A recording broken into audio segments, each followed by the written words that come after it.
Praise the lord. ఎలా ఉన్నారు? మీ అందరితో ఇలా మాట్లాడటం చాలా సంతోషంగా ఉంది. అక్క తెలియకుండా తప్పులు చేస్తే ఓకే, కానీ తెలిసి మేము తప్పులు చేస్తా ఉన్నాం. ఇంత తప్పు చేసిన మాకు దేవుడి దగ్గరికి రావాలంటే చాలా గిల్టీ ఫీలింగ్ వస్తుంది.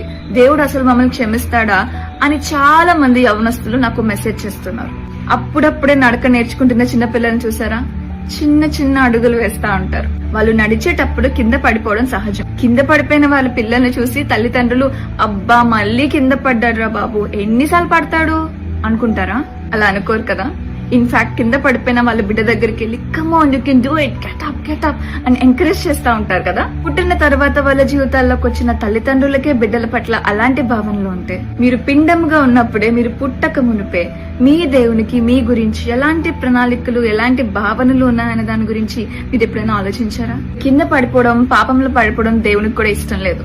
అలా అని మీరు తెలిసి తెలియని తప్పులు చేసి పాపంలో పడిన ప్రతిసారి దేవుడు మిమ్మల్ని తక్కువ చేసి చూస్తాడని మీరు ఎలా అనుకున్నారు? రోగుల కొరకే వైద్యుడు, పాపుల కొరకే పరిశుద్ధుడు. పరిశుద్ధుడైన దేవుడు మన పాపాల కోసం భూమి మీదకి వచ్చి మరణించి సమాధి గెలిచి తిరిగి లేచాడు. So right now logically speaking దేవుడు మనల్ని నీతిమంతులుగా ఎంచుతున్నాడు. ఎందుకంటే మన ముందు జనరేషన్ వాళ్ళు చేసిన పాపాల కొరకు, మనం ఇంతకు ముందు చేసిన పాపాల కొరకు, ఇప్పుడు మనం చేస్తున్న పాపాల కొరకు, మనం చేయబోయే పాపాల కొరకు, మన తర్వాత జనరేషన్ వాళ్ళు కూడా చేయబోయే పాపాల కొరకు he has already paid it all. దేవుడు ఆల్రెడీ వెల చెల్లించేశాడు. కొట్టివేయబడిన నీ పాపాన్ని మైండ్ లో పెట్టుకొని దేవుడే స్వయంగా నేను నీతిమంతునిగా తీరుస్తున్నా, నేను పాపిని అని మీకు మీరు ట్యాగ్ వేసుకొని దేవునికి దూరం అయిపోవడంలో అర్థమే లేదు. స్వయంగా వాక్యం చెప్తుంది, నీతి మంతునికి వచ్చు శ్రమలు అనేకములు.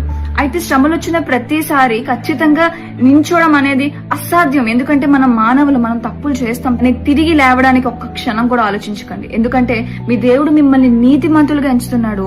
అండ్ నీతి మంతులు 7 మార్లు పడినా తిరిగి లేస్తారు, లేవాలి. మేము ఆ కాన్ఫిడెన్స్ తోనే తిరిగి దేవుని దగ్గరకు వచ్చామక్క. ఎంత ఏడ్చి, ఎంత ప్రాధేయపడి, ఎంత పశ్చాత్తాపడినా దేవుడు మాతో సరిగ్గా మాట్లాడట్లేదు అనే వాళ్ళు కొంతమంది ఉన్నారు.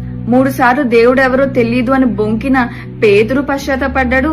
30 వెండి నాణాలకు దేవుడిని అమ్మేసిన యూదా కూడా పశ్చాత్తపడ్డాడు. పేతురు వల్ల తప్పు జరిగిపోయింది, అయినప్పటికీ పేతురు పశ్చాత్తపడతాడు, తాను మార్చుకుంటాడు, దేవుని దగ్గరికి తిరిగి వస్తాడు. యూదా తిరిగి రాడు. రిపెంటెన్స్, పశ్చాత్తాపం అనే దాన్ని దేవుడు మనం ఇచ్చే ఏడుపులో కొలవడు, మనలో వచ్చే మార్పులో కొలుస్తాడు.